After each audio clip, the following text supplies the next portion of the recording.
Faly miarabanao amin'ity alahady 17 ny volana oktobra ity. Ny rapsodian'ny famarinana an'io dia mitondra ny lohahevitra hoe ny lalàna tsy nanome fiainana.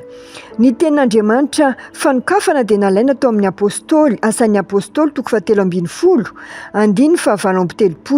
ka hatramin'ny 7 mivaky toy izao amin'ny anaran'i Jesosy.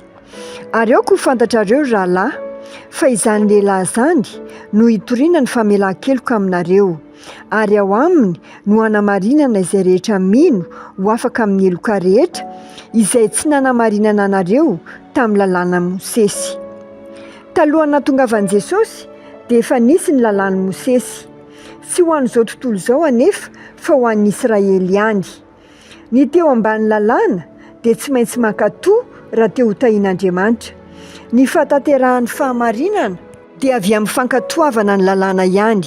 Kanefa araka ny bokin'ny Hebreo dia tsy nisy lalàna afaka nanome fiainana, ary koa tsy misy olona afaka mankatoa tanteraka ny lalàna rehetra. Fa misy fahafoanana ny didiny aloha noho ny alemeny sy ny tsy fahatsarany, fa ny lalàna dia tsy nahatanteraka na inona na inona. Ary misy koa fampidirana ny fanantenana tsaratsara kokoa izay anatoana antsika n'Andriamanitra. Izany teny izany dia hitanao amin'ny Hebreo 7 andiny 17 ka hatramin'ny 7. Fanampin'izany koa ny Hebreo 9 andiny 7 dia milaza fa raha tsy nanatsiny izany fanekena voalohany izany dia tsy mba nisy fitoerana ho tadiavina ho an'ny faharoa. Noho izany ny lalàna dia tsy nanafaka ny olona. Ao amin'ny Galatiana 3 andiny 17 ny apôstôly Paoly dia mizara amintsika fa ny lalàna dia tsy afaka nanome fiainana. Tsy nanana hery hamokatra fahamarinana koa izy. Hoy ny Galatiana 3 andiny 1.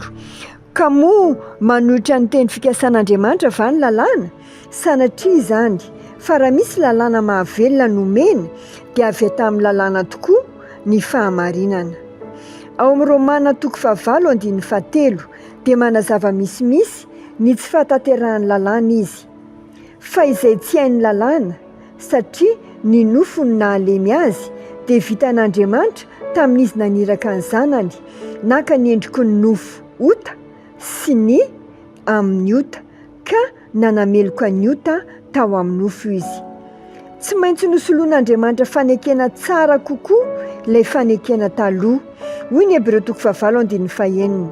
Fa ankehitriny efa mahazo fanompoam-pivavahana tsara noho ny an'ireny izy, dia araka ny nanaovana azy ho mpanalalana amin'ny fanekena tsara lavitra izay natao tamin'ny fiteny fikasana tsara lavitra. Natao io fanekena vaovao io rehefa tonga Jesosy nandony sorona faratampony tamin'ny nandatsahan'ny ranomasina. Noho izany sorona faratampony izany dia nomeny Jesosy antsika ny fahamarinany. Hoy ny Romana 7 andiny 1 ka hatramin'ny 2. Fa ankehitriny dia efa naharihary ny fahamarinana avy amin'Andriamanitra, tsy amin'ny lalàna nefa, fa ambaran'ny lalàna sy ny mpaminany, dia ny fahamarinana avy amin'Andriamanitra amin'ny finoanan'i Jesosy Kristy ho an'izay rehetra mino fa tsy misy hafa. Aleloia!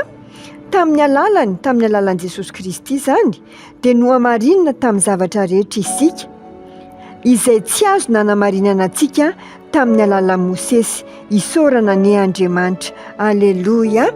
Ny Fiangonana Kristambasy dia manana fotoana lehibe miavaka eny Antsahamanitra amin'ny 17 ny volana oktobra ho avy izao, amin'ny 10 maraina. Fotoana io ikasihan'Andriamanitra ny lafim-piainanao. Fotoana io hanasitrana n'Andriamanitra ny lafim-piainanao rehetra, koa manasanao am-pitiavana tompoko amin'ny 17 ny volana oktobra eny Antsahamanitra amin'ny 10 maraina. Dia samy hitahian'Andriamanitra tompoko.